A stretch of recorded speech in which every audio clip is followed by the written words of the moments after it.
2008. gada pavasaris tas bija. Man zvanīja viens puisis un teica, mēs gribam tev piedāvāt braukt uz Afganistānu. Es tā, kur? Uz Afganistānu, uzdziedāt. Es tā, ļoti interesanti. Sazināmies pēc pusstundas, es nevaru runāt tā. Tas bija tā, Bet, protams, ka mēs uzreiz piekritām. Un tad, kad visi sāka kāpt, visiem lika tāds lapiņas aizpildīt, jāuzrakst bija vārds, uzvārds, personas kods, pirmā persona, kam zvanīt, ja nu gadījumā kas. Un tad mums sākās tāds stresiņš visi formās. Un mēs izgājām ar puišiem ārā un visi zvanījām uz mājām. Un tad bija tā sajūta, ka tiešām mēs lidojam uz nopietnu tādu vietu, ka tas nav vienkārši kurorts kaut kāds, ka tā ir kara darbības zona. Tad mēs nosēdāmies Kabulas lidostā. Un tad mums sagaidīja smaidošais Lauris Bļodons un teica, viss ir kārtībā, forši, viss būs ļoti jautri un jauki. Jā, un tā mēs sākām savu misiju Afganistānu. Mēs, diemžēl, netikām ārpus bāzes teritorijas. Bet tas, ka es prasīju, kur ir pilsēta? Tur aiz sētas ir pilsēta, viņš man saka. Es saku, kā, bet tur nekā nav. Viņš saka, tā ir pilsēta. Tas bija dīvaini ļoti, kad, tas tā kā viss tāds tā kā mazas mājiņas, tāds nekāds. Man bija 3 koncerti. Pirmais bija Maimanā, otrs bija Mazar-Šerifā, un pēc tam pēdējais bija Kabulā. Un kurš jūs vairāk palicis rakņiem? Man katrs koncerts atšķirās ar kaut ko.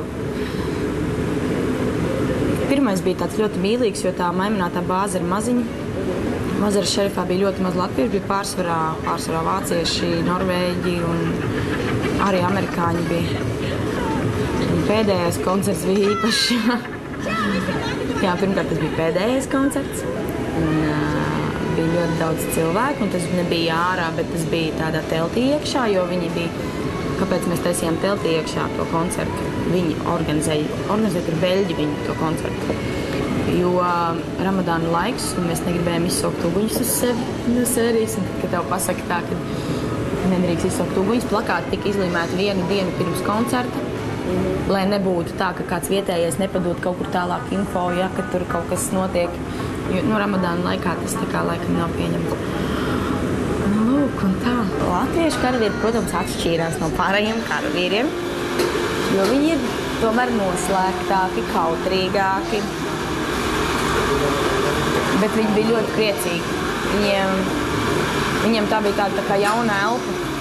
Kad es atbraucu, mēs ar puišiem atbraucām, ka mēs viņiem uzspēlējām, iedavām tādas foršās emocijas, un viņi mums teica, ka viņiem tāds stimuls var turēties tālāk un strādāt. Kā tā, un par viņu, jā, par latviešu tādu, es jau teicu, tādu nosvērtāki. Mums bija pirmais koncerts, bija ļoti daudz norvēģi, bija arī amerikāņi. Un tie jau riktīgi leci un forši un priecājās. Latvieši tomēr tādi ļoti noslēgti, jā, bet pēc koncerta viņi nāca klāt, viņi teica, tu tikai lūdzu nedusmojies uz mums, tu jau zini, kādi mēs esam, kad mēs jau nezinām, ko par mums padomās kaimiņš un tā tālāk, mums te vēl ir jādzīvo, bet mēs esam ļoti priecīgi, ka tu esi atbraukusi un tā. Bet pats komiskākais ir tas, kad tu esi viena meitene uz skatuves, blondiem gariem matiem, tev aizmugurē spēlē veselu puišu grupu un priekšā tev ir apmēram 500 vīrieši. Un kuri visi fano, un kuriem viss patīk, un tu esi vienīgā meitene, jā. Ja būtu vēl iespēja piedāvāt braukt uz Afganistānu? Es noteikti braukt, jā. Noteikti braukt. Es noteikti braukt vēlreiz uz Afganistānu. Esiet stipri. Un ziniet, ka jūs šeit gaida un par jums domā, un jūs ļoti mīl. Jā.